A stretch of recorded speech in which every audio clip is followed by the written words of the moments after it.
Lines is brought to you by CBX Wealth Management, making more possible.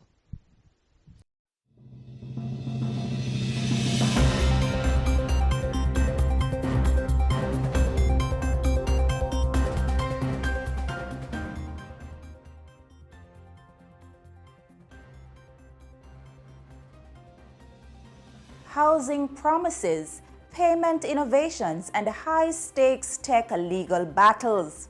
Hello, and welcome to CBX Business News for Tuesday, August 12, 2025. I am Rochelle Moncrief. Thanks for joining us.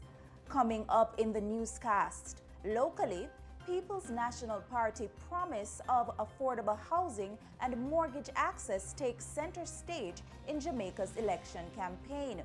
On the regional front, Barbados Central Bank unveils a game-changing national instant payment system. And over on the global stage, tech billionaire Elon Musk threatens legal action against Apple over ChatGPT app ranking. Stay tuned as we unpack these stories and more right after the break.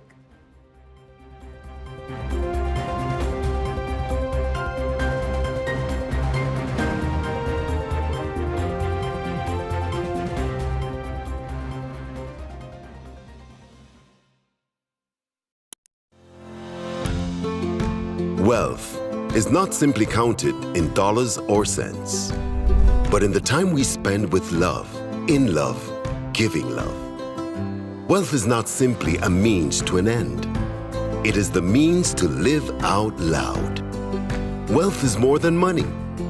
It's about family, the memories you create, the legacy you leave behind, and your ability to enjoy life in the moment. It's also about seeing the CBX possibilities and seizing investment opportunities to achieve the future you want and deserve. Which is why CBX Wealth will focus on your investments so you can experience more. Because true wealth is truly more. To start investing today, call 876-926-7767.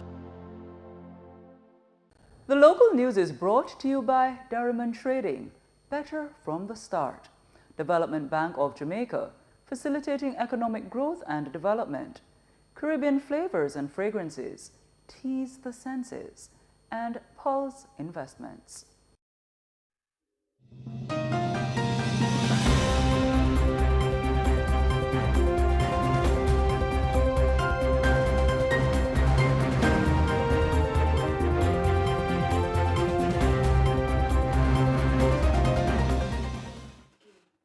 Welcome back to CBX Business News, where we continue to bring you economic updates from the local election campaign trail. With Jamaica's general election scheduled for September 3, the business sector is closely monitoring as major policy proposals emerge that could shape the country's economic future. At the center of attention is the People's National Party's PNP Bold Housing Plan, a commitment to build 50,000 affordable homes over the next 5 years to tackle the island's persistent housing shortage. Speaking at a campaign rally in Portland over the weekend, opposition and PNP leader Marco Golding vowed to end the current Jamaica Labour Party JLP government's multi-billion-dollar annual extraction from the National Housing Trust, promising instead to replenish the fund and scale up home building on public lands. We will use the National Housing Trust and other state agencies in housing to build 10,000 houses, affordable houses per year for the next 5 years. Those houses will be built on public land that is not suitable for agriculture. And we are going to make those houses available for sale to people at an affordable price because we're not going to charge any money to them for the value of the land in the house. So when they buy the house, they get the house plus the land, but they only pay for the house. Golding also pledged to introduce a rent-to-own scheme aimed at helping informal workers qualify for mortgages. And we have the rent-to-own scheme. Because we recognize many Jamaicans don't have a formal pay slip to prove their income to qualify for a mortgage. Because there could be a farmer, there could be a taxi driver or a taxi owner, there could be a hairdresser or a small shop operator. We will say you can go into one of those houses we're going to build, and you can go in as a tenant. And if you can make the rental payments for 6 months, which will be set at the level of a mortgage, we will treat those consistent payments as proof that you can service the mortgage. We will qualify you for the mortgage. You can draw down on a loan, acquire title to the house, and move from being a tenant to an owner. Opposition leader and leader of the People's National Party, PNP, Mark Golding. We move now from the campaign trail to a major development in the local tourism industry. A significant milestone was celebrated in Jamaica's tourism sector on Monday with a groundbreaking ceremony for Moon Palace, a US $700 million, 1,200-room mega hotel development in Success St. James. The resort, backed by Mexican investor Palace Resorts, will be constructed on 68 acres of prime land divested by the Urban Development Corporation, UDC. Once complete, the Moon Palace is expected to be one of the largest integrated resorts in the Caribbean, boosting employment and expanding Jamaica's tourism capacity significantly. Speaking at the ceremony, Chief Executive Officer of Palace Resorts, Gibran Shapoor, says this development is expected to provide thousands of new job opportunities for Jamaicans once the resort is fully operational. Completed, this resort will employ 3,000 people, 3,000 opportunities of growth for stability and for prosperity right here in Montego Bay. The Grand, as we're going to call it, it's not that Ocho Rios is not Grand, but this is going to be the last name, Moon Palace the Grand, will offer 1,200 luxurious suites, including overwater bungalows, exceptional dining, more than 13 specialty restaurants, and entertainment worth of the Palace Resort's name, featuring a unique water park, as well as the largest spa in the country. The Palace Resort's CEO also announced a collaboration with the Minister of Tourism on the development of what will become the new town of Montego Bay adjacent to the resort. Our main goal is to create local opportunities for the people of Jamaica so that they can find right here in their home country a job where they can develop professionally while enjoying a good standard of living without having to leave the country for better opportunities elsewhere. This contribution for this town, for this daycare, will be in the range of $5 million that will be funded from the Palace Foundation and from my family directly. Chief Executive Officer of Palace Resorts, Gibran Shapoor. In other news, Key Insurance Company Limited is reporting a robust 9.5% year-over-year increase in insurance revenue for the quarter ended June 30, 2025, driven by steady premium growth in its motor insurance portfolio, which accounted for 68% of total revenue. For the first half of the year, revenue climbed 12% or $176.8 million when compared to the same period in 2024. The insurer's profit before tax more than doubled in the quarter, rising from $38.5 million to $66.2 million for the 6-month period, reflecting improved underwriting results and operational efficiencies. Notably, Key Insurance reversed prior year losses by recording a positive insurance service result for both the quarter and half-year mark. However, increased claims from motor vehicle accidents led to a 19% rise in claims expenses, totaling an additional $115.9 million over 6 months. Insurance service expenses also climbed 13% for the quarter, impacted by heightened claims frequency and severity. Meanwhile, investment income fell 7% for the quarter and 8% for the half year as declining interest rates weighed on returns from short-term instruments. The company remains vigilant in actively managing its investment portfolio amid volatile market conditions. And now for news from the JSE on how the local equities markets traded today. In Tuesday's trading session, the JSE market activity resulted in the trading of 83 stocks, of which 31 advanced, 36 declined, and 16 traded firm. Today's winners are MFS Capital Partners, Omni Industries, NCB Financial Group, and Fosrich Company, while leading the losers are Mayberry Jamaican Equities, Cygnus Real Estate Financial JMD, Jetcon Corporation, and Caribbean Assurance Brokers. The main index advanced by 2,847.83 points, or 0.92%, to close at 310,829.22 points. The junior market index also advanced by 45.84 points, or 1.34%, to close at 3,474.42 points. And it's time for Market Education Feature, brought to you by CARICRIS, Regional Ratings, Global Standard.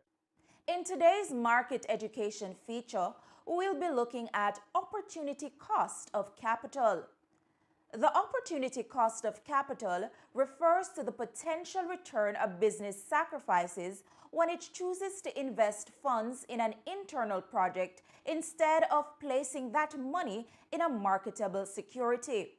If the expected return from the internal project is lower than the anticipated return from the marketable security, the business would typically avoid the internal investment, assuming this return comparison is the sole decision factor. Essentially, opportunity cost of capital represents the gap between the returns of these two investment options. For example, senior management may be evaluating a $10 million long-term investment in a new manufacturing facility expected to yield an 8% return. Alternatively, the same funds could be invested in stocks projected to generate a 12% long-term return. Based solely on expected returns, investing in stocks would be the more favorable option. The Market Education Feature was brought to you by CARICRIS, Regional Ratings, Global Standards. And that's it for the local news segment. Please stay with us. The regional news is up next.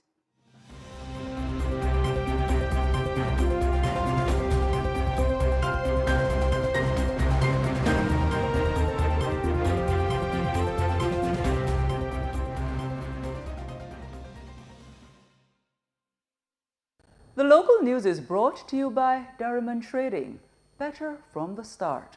Development Bank of Jamaica, facilitating economic growth and development.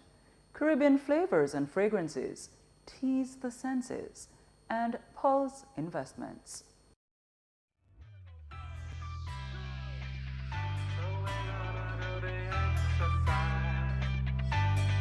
Let's all get fit. This summer's a drip. Hip dips and split. Power in the mind, let's get healthy with it. Sometimes your body's so hard, but your body wants it. And then your head is so home, and it's so like this.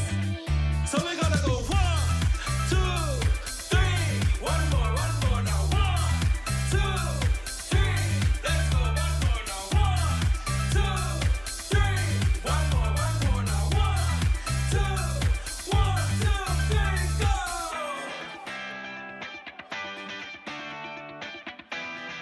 Caribbean Flavors and Fragrances Limited has been a part of Jamaica's manufacturing landscape for over 20 years. By crafting unique flavors and fragrances, we have become a part of your favorite household and food items such as beverages, ice cream, household cleaners, and much more. Known throughout the Caribbean for the highest quality, we continue to innovate with strong leadership, a dedicated team with integrity. We go the extra mile for our customers. Create the next taste sensation. Contact us at 876-923-5111 or visit our website, Facebook, Instagram, or LinkedIn pages.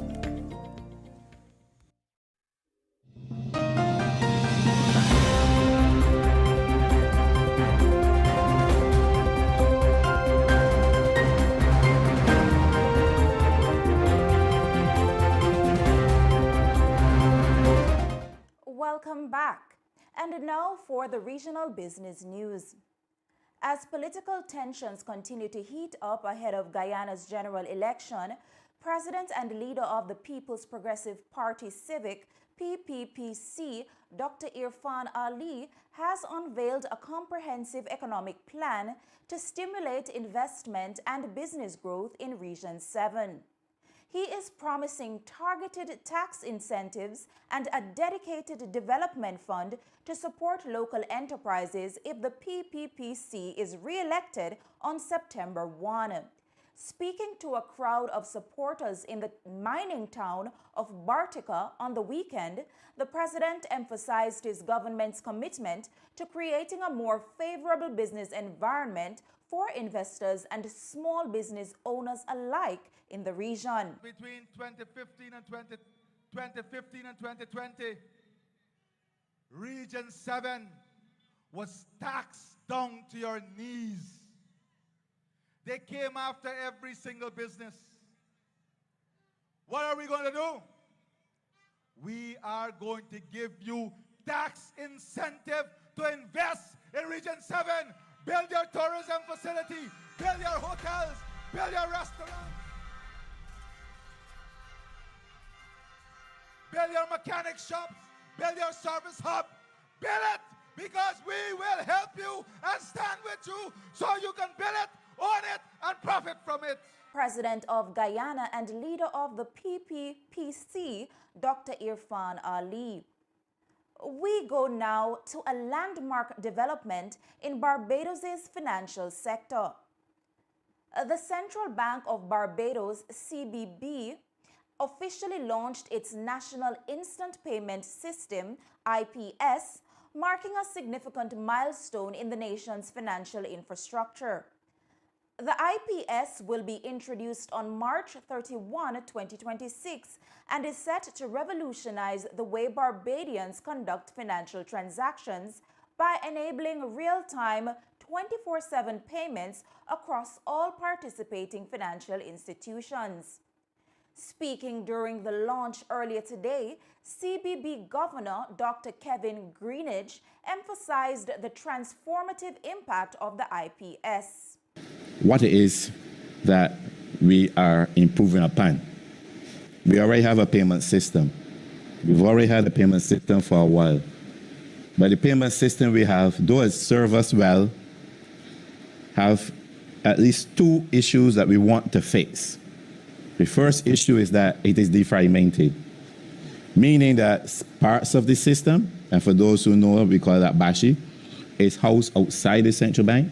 Is a partnership between the banks, the financial institutions, and the central bank. And that deals with what we call the real-time payment, and for those with the acronyms, the batch payment. And then there's another part that is housed inside the central bank that deals with certain values. What this defragmentation means is that we call the industry interoperability. The systems don't speak to each other very well. He also highlighted that the system will facilitate cheaper transactions, benefiting both consumers and businesses. Governor of the Central Bank of Barbados, Dr. Kevin Greenidge. In other news, National Flour Mills Limited, NFM, reported an 11% year-over-year increase in net profit after tax to $22.8 million for the second quarter ended June 30, 2025, up from $20.5 million in the prior year, as improved margins and tight cost controls offset global supply chain pressures. Revenue rose to $260 million from $253 million in the second quarter of 2024, driven by operational efficiencies and a stronger product mix. Gross profit climbed 15% to $82 million when compared to $71 million a year earlier. During the quarter, NFM transitioned to a new enterprise resource planning ERP platform on April 1, enhancing supply chain agility and customer connectivity despite short-term service disruptions. The company also relaunched its IBIS brand and introduced IBIS Baker's Flour, a premium product targeting both commercial and home bakers.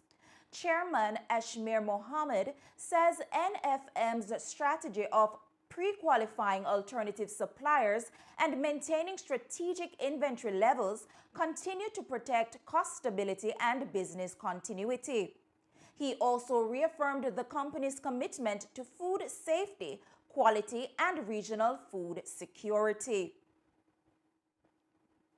It's now time for news from the Trinidad and Tobago Stock Exchange.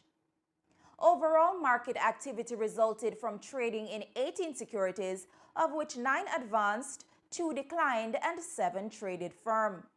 Today's winners are Ansa McCall, Grace Kennedy, the West Indian Tobacco Company, and Prestige Holdings, while the 2 sole losers are Ansa Merchant Bank and Angostura Holdings.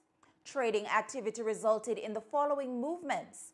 The All TNT Index advanced by 14.77 points to close at 1,473.64. The Composite Index advanced by 8.78 points to close at 1,018.21. The Cross-Listed Index advanced by 0.33 points to close at 74.33. The SME Index remained at 96.43. And we take a short break, but please do stay with us. The international news segment with Nielsen Rose is up next.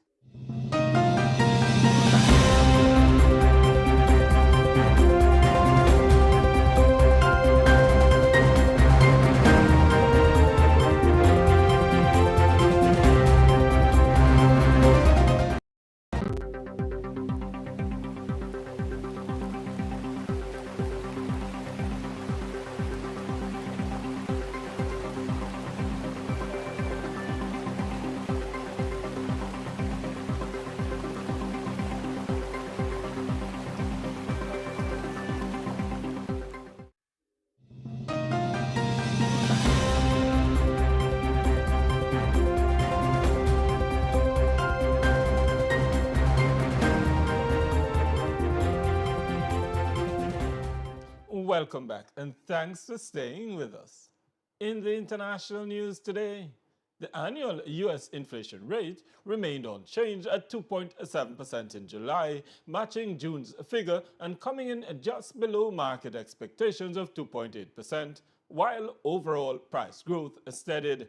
Core inflation, which excludes food and energy, accelerated to 3.1%, its highest level in 5 months and above the 3% forecast. Key price movements included used cars and trucks, which surged 4.8%, up from 2.8%. Transportation services rose 3.5% compared to 3.4%. New vehicles edged up 0.4% versus 0.2%, while food inflation steadied at 2.9%.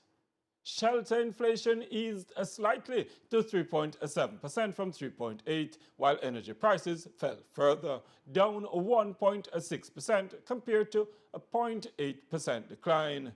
Gasoline dropped 9.5%, fuel oil declined 2.9%, while natural gas remained elevated, up at 13.8%. In terms of monthly trends, headline CPI rose 0.2%, just below June's 0.3% gain, while core CPI climbed 0.3%, its sharpest monthly increase in 6 months. The data suggests headline inflation is stabilizing, but underlying price pressures, particularly in core categories, are beginning to build again. Regular pay in the UK, excluding bonuses, rose 5% year-on-year to £679 per week in the 3 months to June, unchanged from the previous quarter and in line with market expectations. Despite the steady pace, it remains the softest growth rate in nearly 3 years. A look at the sector breakdown saw public sector wage growth accelerating to 5.7%, up from 5.5%, the strongest since February. While in the private sector, growth edged down to 4.8%, moving from 4.9%. By industry, there were wholesale, retail, and hotel restaurants which led with a 6.8% annual increase, followed by the services sector, 5%, manufacturing, 4.6%, construction, 4.2%, and finance and business services, 3.1%. Real wages adjusted for inflation rose just 0.9%, marking the weakest increase since July 2023. The figures suggest wage pressures are easing, even as inflation continues to erode real earnings growth. Elon Musk has accused Apple of violating antitrust laws, claiming the tech giant is unfairly favoring OpenAI's ChatGPT in its App Store rankings. In a post on X, Musk stated Apple is behaving in a manner that makes it impossible for any AI companies beside OpenAI to reach #1 in the App Store, and announced that his AI startup XAI would take an immediate legal action. The dispute centers on the visibility and ranking of XAI's chatbot, Grok, which currently sits at #5 in the US App Store's top free apps list, while ChatGPT holds the top spot. Musk also criticized Apple for excluding Grok and his social platform X from its must-have section despite their popularity. Apple's existing partnership with OpenAI, which integrates ChatGPT into iPhones, iPads, and Macs, has raised concerns among competitors about preferential treatment. Musk's challenge add fuel to ongoing scrutiny of Apple's App Store practices, which have already drawn fines and legal action from regulators in the US and in Europe. The outcome of Musk's legal threat could have wide-reaching implications for AI competition, and it may not survive without additional funding. In an effort to revive bookings, Spirit has introduced upscale offerings like premium economy seats. However, the airline continues to face headwinds, including an oversupply of domestic flights, shifting consumer preferences, and a costly engine grounding that has disrupted operations. The warning underscores the turbulence facing low-cost carriers in a volatile travel market. And those were your international business stories. After the break, do rejoin us for your recap.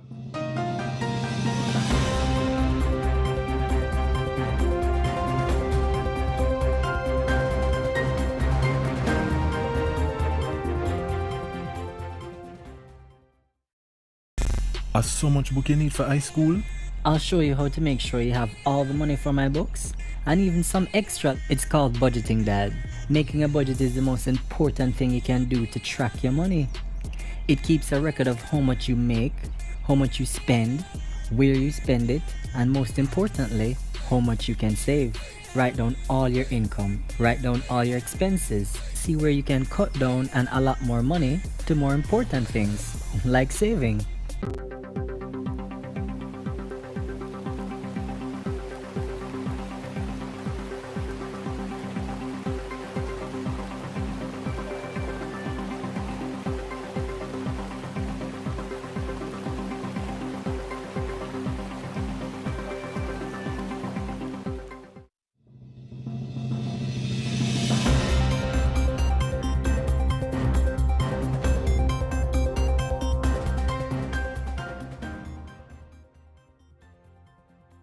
housing promises, payment innovations, and high-stakes tech legal battles. Hello, and welcome to CBX Business News for Tuesday, August 12, 2025. I am Rochelle Moncrief. Thanks for joining us. Coming up in the newscast, locally, People's National Party promise of affordable housing and mortgage access takes center stage in Jamaica's election campaign. On the regional front, Barbados Central Bank unveils a game-changing national instant payment system. And over on the global stage, tech billionaire Elon Musk threatens legal action against Apple over ChatGPT app ranking. Stay tuned as we unpack these stories and more right after the break.